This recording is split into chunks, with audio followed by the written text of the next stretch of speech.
परीक्षित बड़े सुचारू रूप से राज सत्ता को संभाल रहे थे, पर कली का प्रवेश हो चुका था। कथा कहती है बंधुओं, आज परीक्षित जी ने एक अद्भुत दृश्य देखा।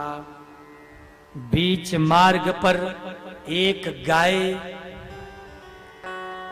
जो थर-थर कांप रही है, रो रही है, और उसका बछड़ा जिसके 3 पैर कटे हैं, एक दुष्ट व्यक्ति कोड़े से पीट रहा है।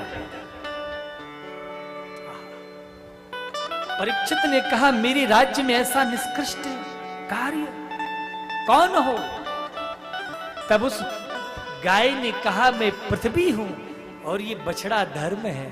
जब से कन्हैया गए हैं ना, तब से हमारी यही हालत है।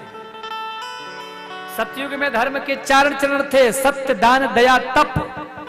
कलयुग आते आते 3 चरण चले गए, एक ही बचा, सत्य। भैया, या पीछे कौन मार रहा है कोड़ा लेकर, डंडा लेकर? बोले, यही तो कलयुग है। परीक्षित ने कहा, ए दुष्ट, तेरी हिम्मत कैसे मेरे राज्य में आने की? निकल जा यहां से।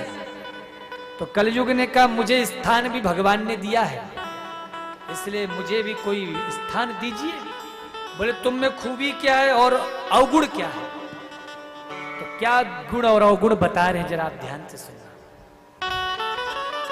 अवगुण महाराज सुनो। अवगुण क्या है? बोले, इतने अवगुण हैं कि पूछो मत। दुनिया की सारी बुराइयां मेरे अंदर है, एक भी ऐसी बुराई नहीं है जो मेरे पास ना हो। अच्छा, तो खूबी क्या है? बोले, खूबी कुछ नहीं। तो बोले, एक ही खूबी मिलेगी, क्या? बोले, जो फल सतयुग में सैकड़ों वर्ष की तपस्या से प्राप्त होगा, वही फल कलयुग में 3 घंटे के भजन से मिल जाएगा। तो बोलो, कौन सा युग ज्यादा बढ़िया, सतयुग की कलयुग? जोर से बोलो, सतयुग है? कलयुग बढ़िया है?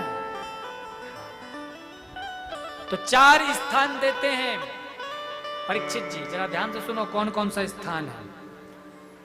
द्यूतम पानम स्त्रियः सूना यत्रा धर्म चतुर्विधा। जुआ में कलयुग का वास होगा।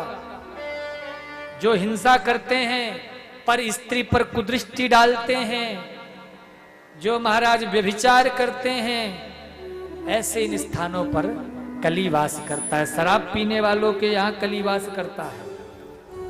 बोले, 4 स्थान, चारों के चारों बेकार, एक बढ़िया स्थान भी दो, खूबी भी तो है ना एक। तो बोले, जाओ, आज से धन में, स्वर्ण में तुम्हारा स्थान। तो इसका अर्थ ये नहीं कि लक्ष्मी में कलयुग रहता है। इसका मतलब है जो धर्म से कमाया धन है उसमें भगवान है, और जो अधर्म से कमाया धन है उसमें कली का वास रहता है। अब भैया, ऐसी परिस्थिति बनी कि कलयुग परीक्षित के सोने के मुकुट में जाके बैठ गए। परीक्षित शिकार खेलने गए, रास्ते में एक ऋषि का आश्रम मिला। प्यास लगी थी परीक्षित को, तो जल की याचना की। ऋषि समाधि में बैठे थे, तो वो मुकुट पहनने के कारण परीक्षित की बुद्धि में दोष उत्पन्न हुआ और ऋषि के गले में मरा हुआ सर्प डाल के चले आए। ऋषि का पुत्र एक था श्रृंगी, जो कुछ दूर पे खेल रहा था। उसे पता लगा कि परीक्षित ने उसके पिता के साथ ऐसा अन्याय किया है, तो क्रोध में भर करके श्राप दे दिया। ए परीक्षित, राजा होने का अभिमान है ना, इसलिए इसी सर्प का अग्रज तक्षक नाम का सर्प आएगा आज से ठीक 7 दिन बाद, और 7वें दिन तुम्हें डस लेगा, तुम्हारी अकाल मृत्यु हो जाएगी। परीक्षित ने मुकुट उतारा, बुद्धि बदल गई। अरे राम राम, मैंने बहुत बड़ा अपराध कर दिया। एक ने दौड़ते दौड़ते खबर दी, महाराज आपको श्राप मिल गया है, 7 दिन बाद अकाल मृत्यु हो जाएगी। परीक्षित नाचने लगे। अरे संतों का अपमान करने वाला 7 दिन क्या 7 मिनट के लिए भी जीने का अधिकार नहीं रखता है। मुझे तो 7 दिन महात्मा ने दिए। पुत्र जन्मेजय को राजगद्दी पर बिठाया और वहां से चलते चलते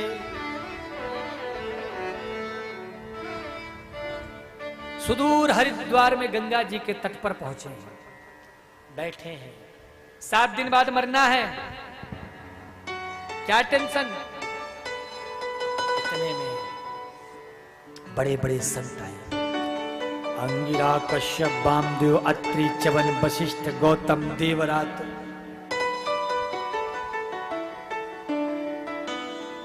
पराशर, शक्ति, व्यास सब वहां बैठे हैं। महाराज क्या श्राप मिल गया, ये कैसा श्राप मिला।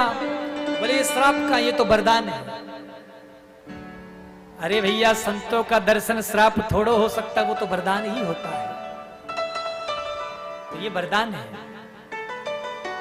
संतों का समय हमारी वजह से बर्बाद नहीं होना चाहिए, इसलिए कृपा करके ये बताओ 7 दिन में मुक्ति का क्या मार्ग है। बड़े बड़े संत बैठे, कोई निष्कर्ष नहीं निकाल पा रहा।